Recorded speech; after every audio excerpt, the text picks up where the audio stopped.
y'all, it's Chimdi. So I'm coming up on 4 years on this YouTube channel. So for 2 of those years, I was super consistent, pretty much uploading every week. And then the next year I did a remote year, so I definitely fell off. And the year after that, I moved to LA. So I did a little bit of YouTube, but I was mostly focused on establishing my in real life relationships. But now that I'm feeling pretty good, pretty settled into LA, I am now ready to reinvest into my YouTube channel and really grow it into something amazing. And so I'm gonna make this little analytics video in part so that, if you are someone who has a similar audience size, you can have a point of reference, or if you are thinking about starting a YouTube channel, you can see what someone would be making around this stage. But also just to have a little snapshot for future me so I can look back at this time when I was a humble YouTuber with just under 4,000 subscribers and remember how simple life was. So in this video, we're gonna go over the 4 key metrics in the analytics tab: views, watch time, subscribers, and revenue, of course. Let's get into it. Alright, so this is what my main page is looking like on Tuesday, October 20th. As we see, I've got around 18,000 views, which is about 1,000 less than normal. I've got just under 600 hours of watch time, which is actually 53 hours less than usual. I've got 72 subscribers, which is 7 less than usual, and my estimated revenue is just under 75 bucks. So let's go ahead and start with the views. This is the view count for the last 28 days. So I'm actually gonna go ahead and change this to lifetime. So here we can see my views for my top 5 biggest videos. So 2 of them are about me closing my gap. 1 is about my apartment, and 2 are hair tutorials. And here, when we collapse it down to just all my different videos, you can see we started over here when I first started my channel, and then we saw the way my views grew over time. And right now it's hovering just under 700, 600 for the month. If we look at the total, we see this nice steady increase when I first started my channel for that first year, and then things kind of leveled off, got pretty even, have this spike that I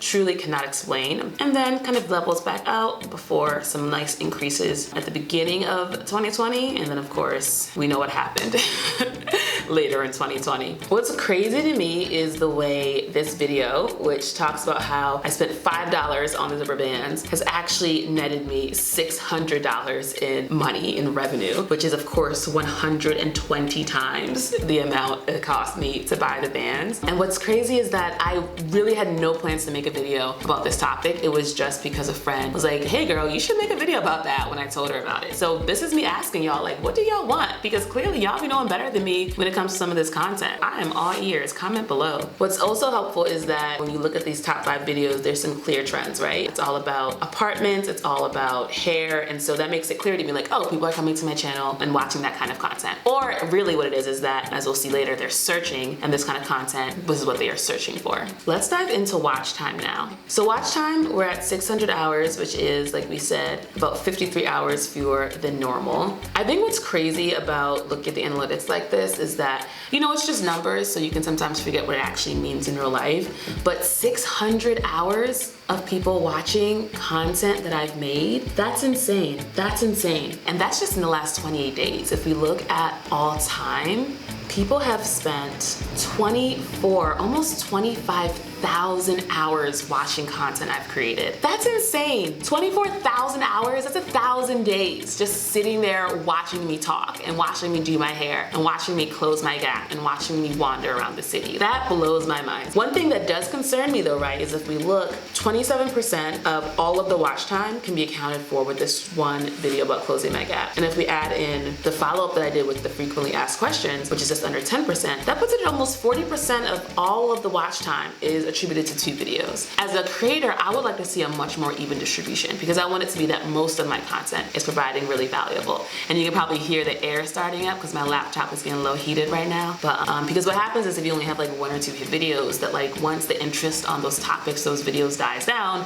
then what are you left with, So I really want to make sure I continue to experiment because it's clear that who knows what can pop off, it could be about closing your gaps. I'm just like, okay, let me just keep trying new things and seeing what ends up happening. I think what's helpful about this data as well is that it shows how much everyone's channel is different, right? If you had like a different video that popped off, if you had no videos that popped off, but just kind of like a more even distribution, chances are your data would look a lot differently. So it's all super subjective and super dependent on each person's individual like channel makeup. Seeing these big numbers too also makes me realize how much I just need to stay in my own lane. It's so easy to compare yourself to folks who are super successful, who are doing like really well, have all these views, and that's not where you're you're at, but if you look at the data, you see where you started from, and you see where you can go if you just invest and you just give it time. So that really motivates me to remember, like, okay, we're not competing with anyone but myself from the past.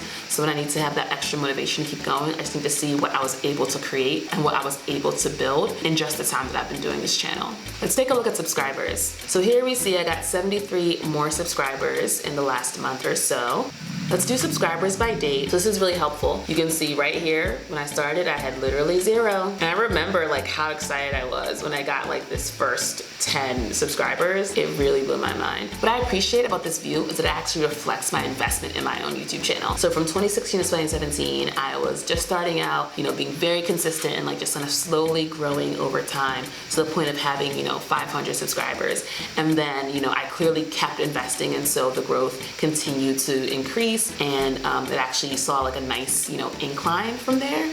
And then when I left to do remote year, I started slacking, and as a result, my new subscribers, they kind of slacked as well. What I also appreciate about this graph as well is that obviously luck is really important when it comes to having certain videos that pop off at the right time. But I feel like this is such a testament to the fact that if you just invest consistently with high quality content, the numbers will just come. It's not impossible. There's so many great videos on YouTube about best practices and things you can incorporate. And I was looking back some of my older videos, and I was like, wow, there are so many just basic best practices that I just didn't even include in my videos. So I think I'm doing a better job now, but I know that there's 100% things that I'm not doing now that I could be doing, and hopefully you'll see in the months to come that I'm starting to incorporate more of those best practices, and it's being reflected in the growth in my channel. What's really helpful about this breakdown by video is that I can see exactly which videos allowed people to subscribe to me. For instance, I see my debt-free video brought 85 folks to my channel. So there are at least 85 people who are like, hey girl, I would love to hear you speak more about, getting out of debt and your financial journey and things like that. And then like a lot of people came to me because of my hair tutorials. That means like, yeah, they would like to see more of that kind of content. I feel like it just removes a lot of the guesswork when it comes to like, oh, what should I be creating? Because the numbers just speak for themselves. Views by traffic source is of course a very important metric to look at. Here you can see that the majority of my views are coming from YouTube search and suggested, which I think is pretty common across different YouTube channels. And just really reaffirms the importance of creating content that's relevant, that has good SEO, that has strong titles, has strong thumbnails, because that's how folks are getting to my content. All right, let's go into the sexiest data of all, which is estimated revenue. So I've only made one other video about analytics and behind the scenes stuff, and it was when I was just finished my first year of YouTube, and I'd only made $88. So it's so interesting to see when I look at my lifetime revenue that I've made actually, over $2,000. Doing something that literally I would do for free. Like I would literally do anyway, and YouTube is just giving me this money on top. It also makes me think about how much money Google and YouTube is making off of our content, because they're only giving us like a fraction of that from their ad sales. So I'm like, that's how Google is out here making this money, because they're giving us little pennies. Like, here you go, girl. Here's a couple cents. Money is such an easy way to assess value. And so when you see someone making like millions of dollars every year, you're just like, what? And you're like, I should be making that. But then you remember, well, actually, you were making $88 before, and now you're making thousands of dollars. And there are folks who like haven't even been monetized yet. Like they're on the journey of just like, one day I'll be monetized, And there are folks who, maybe you're one of them, they haven't even started a YouTube channel yet. So they're making $0. So compared to them, I'm making 2,000 times the amount they're making, assuming you could multiply 0. But you can't.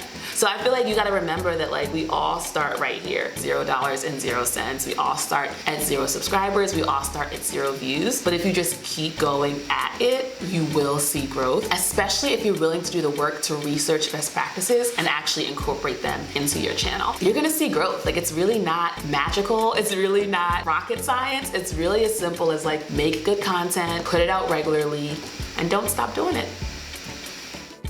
Give this video a thumbs up if it was helpful. I hope to do this again soon. We'll see. It's gonna be fun to look back on this video and see how far we've come, future Chimdi. You did it, Chimdi. You did it. Remember me? Remember her?